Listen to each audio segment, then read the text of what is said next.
और अब बात करेंगे जंग के बीच प्रधानमंत्री नरेंद्र मोदी के यूक्रेन दौरे की बड़ी खबर का सीधा रुख करेंगे। प्रधानमंत्री नरेंद्र मोदी अब से कुछ ही देर में कीव पहुंचने वाले हैं।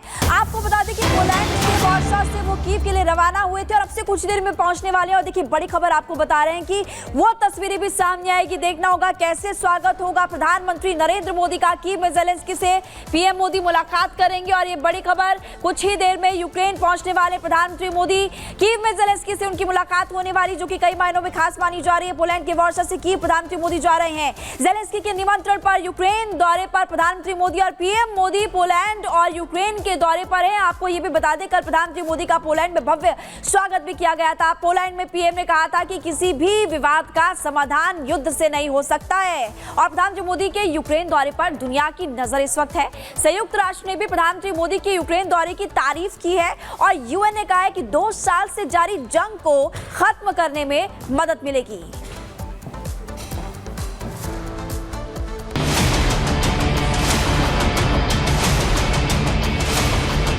पीएम मोदी 2 दिनों के पोलैंड यात्रा के बाद यूक्रेन के दौरे पर हैं।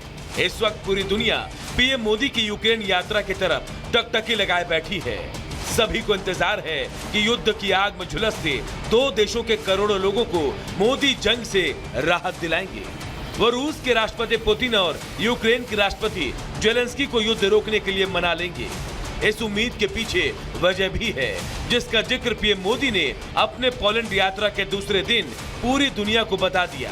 पीएम मोदी ने अपनी पोलैंड यात्रा के दूसरे दिन वहां के पीएम डोनाल्ड टस्क के साथ साझा प्रेस कॉन्फ्रेंस करते हुए कहा, यूक्रेन और पश्चिम एशिया में चल रहे संघर्ष हम सभी के लिए गहरी चिंता का विषय है। भारत का यह दृढ़ विश्वास है कि किसी भी समस्या का समाधान रणभूमि में नहीं हो सकता। किसी भी संकट में मासूम लोगों की जान की हानि पूरी मानवता के लिए सबसे बड़ी चुनौती बन गई है। हम शांति और स्थिरता की जल्द से जल्द बहाली के लिए डायलॉग और डिप्लोमेसी का समर्थन करते हैं। पीएम मोदी के यूक्रेन दौरे से रूस और यूक्रेन के बीच जारी जंग के थमने को लेकर उम्मीद इसलिए बढ़ गई है क्योंकि पिछले महीने ही पीएम रूस के दौरे पर गए थे, जहां उन्होंने रूस यूक्रेन के बीच छिड़े जंग के प्रति अपनी चिंता जाहिर की थी। हालांकि उस वक्त यूक्रेन के राष्ट्रपति वोलोदिमीर ज़ेलेंस्की ने मोदी और पुतिन की मुलाकात पर नाराजगी जताई थी, लेकिन पीएम मोदी ने उसी वक्त संदेश देते हुए साफ कर दिया था कि युद्ध किसी भी समस्या का समाधान नहीं है। पीएम मोदी ने दुनिया को संदेश देते हुए कहा था, यूक्रेन के विषय में हम दोनों ने खुले मन से चर्चा की। बड़े आदर के साथ एक दूसरे के विचारों को हमने सुना। शांति की बहाली में भारत हर संभव सहयोग को तैयार है। राष्ट्रपति पुतिन का विचार सुनकर मुझे खुशी हुई। विश्व समुदाय को आश्वस्त करता हूँ, भारत शांति के पक्ष में है। शांति के लिए मेरे मित्र राष्ट्रपति पुतिन की बातें सुनकर मन में आशा पैदा हुई है। पीएम मोदी ने रूस यूक्रेन जंग को लेकर शुरुआत से ही अपनी चिंताएं दुनिया के सामने रखी। वो इस मुद्दे पर अपने दोस्त पुतिन को भी सुना चुके हैं और यूक्रेन के राष्ट्रपति ज़ेलेंस्की के सामने भी भारत का स्टैंड रख चुके हैं। वो हमेशा से ही युद्ध के खिलाफ रहे हैं, लेकिन पीएम मोदी उन राष्ट्र प्रतिनिधियों में से नहीं हैं जो सिर्फ दावों का दम भरते हैं। वो लगातार रूस यूक्रेन जंग रुकवाने की कोशिश में लगे हैं, जिसकी तारीफ आज पूरी दुनिया कर रही है।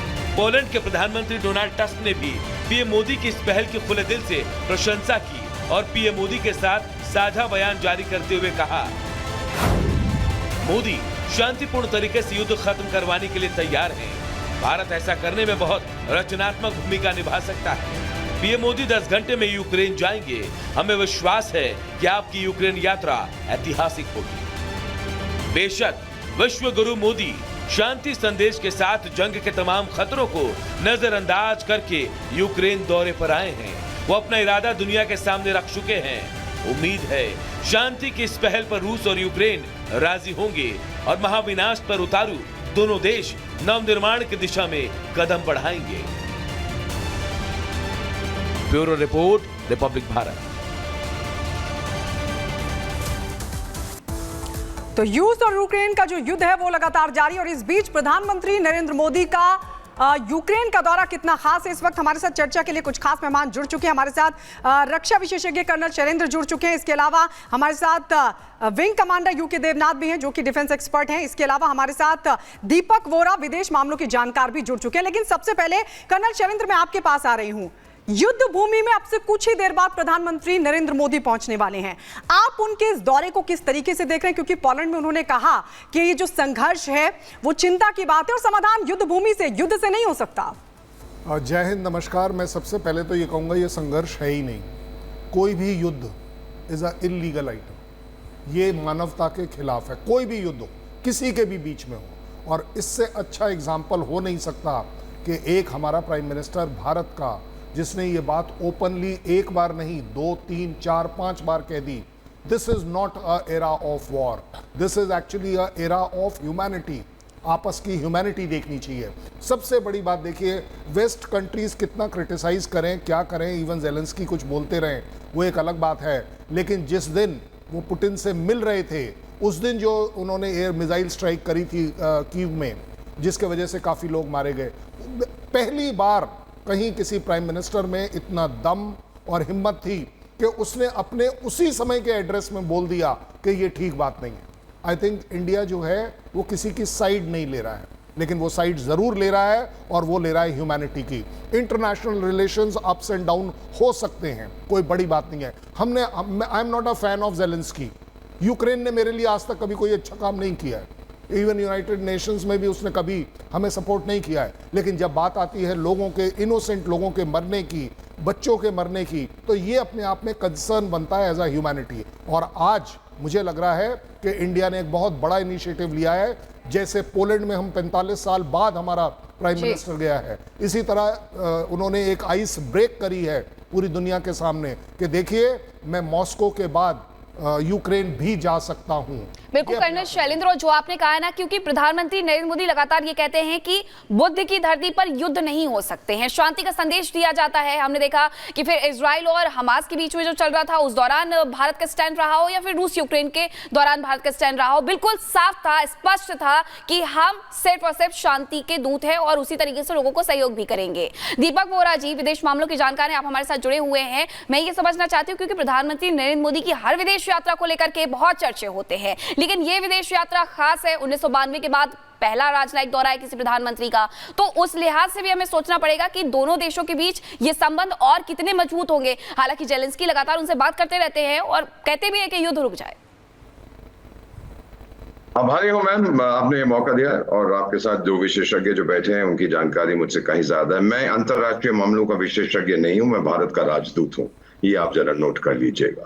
और 3 देशों में विशेष सलाहकार हूं, अफ्रीका में, पोलैंड में मैं आपका राजदूत रह चुका हूं, यूक्रेन के एरिया में सर्व कर चुका हूं।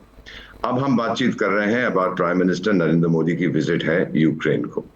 मैम एक चीज नोटिस करिएगा, न्यूयॉर्क के अंदर एक 80 साल की बुढ़िया रहती है, उसका नाम संयुक्त राष्ट्र संघ है। 5 कौरव हैं जो उसकी पंचायत में बैठते हैं, P5।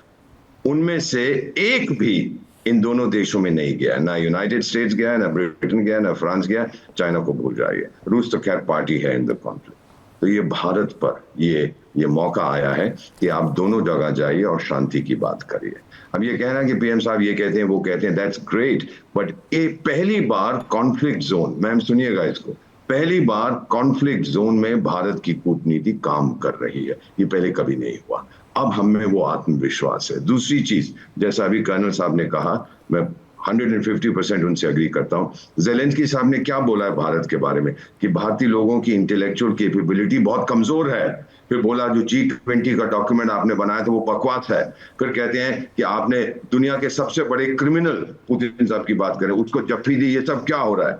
गाली गलोच करते हैं, हम लोग नहीं करते कि ये बच्चा, इसका बचपन है ज़ेलेंस्की का, कभी कुछ कहता है कभी कुछ कहता है। हम लोग बहुत मैच्योर हैं। पीएम साहब यही कहते रहे हैं कि अब युद्ध से काम नहीं बनेगा, शांति से काम बनेगा। सो हमारी डिप्लोमेसी में ये एक, जब आज से 50 साल बाद, मेरी 73 साल की उम्र है, 51 साल हो गया कूटनीति में, जब इतिहास लिखा जाएगा वो बोलेंगे ये एक एफर्ट जो भारत ने किया है दोनों देशों को मिलवाने के लिए, कॉमन ग्राउंड ढूंढने के लिए, इसको लोग याद रखेंगे। फाइनली इतना बता देता हूं, जाने से पहले मैम, यूक्रेन और पोलैंड जाने से पहले प्राइम मिनिस्टर ने एक वर्चुअल समिट किया था, voice of the global south, ये तीसरी बार किया था।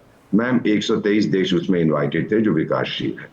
सब मुझसे पूछते हैं 3 अफ्रीकन देशों में जहां मैं काम करता हूं कि यूक्रेन है कहां पर, हमें क्यों समस्या हो रही है, हमारी महंगाई क्यों बढ़ रही है, हमारी खाद्य पदार्थें नहीं मिल रही, हमारे को दवाइयां नहीं मिल रही, ये सब क्या और हमारी क्या गलती है। पीएम साहब ये संदेश देंगे। ज़ेलेंस्की साहब ने अफ्रीकन यूनियन की एक मीटिंग बुलाई थी पिछले साल वर्चुअल, 54 देश हैं, 4 आए थे। फिर वो मेरकोसुर जो लैटिन अमेरिका में है उनसे बात करना चाहते थे, वो बोले नहीं हमारे पास टाइम नहीं है। संयुक्त राष्ट्र संघ ये यूएस कांग्रेस बोली हमारे पास टाइम नहीं है। मैम दुनिया में और भी गम है यूक्रेन के सिवा। तो अब ज़ेलेंस्की को ये बात समझ आ रही है कि लोग थक चुके हैं और अगर मेरे पास एक मौका है वापस दुनिया की अटेंशन फोकस करने का, वो नरेंद्र मोदी की विजिट है। बिल्कुल।